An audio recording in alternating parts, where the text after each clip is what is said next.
Hi friends, welcome to KK logics and tricks.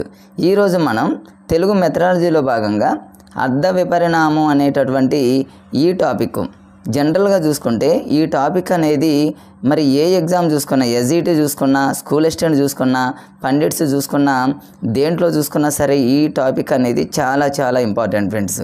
మరి రీసెంట్గా Telangana government టీఆర్టీలో grammar పరంగా, Telugu grammar పరంగా ఈ అర్థ విపరిణామం అనేటటువంటి టాపిక్ని తీసేసింది.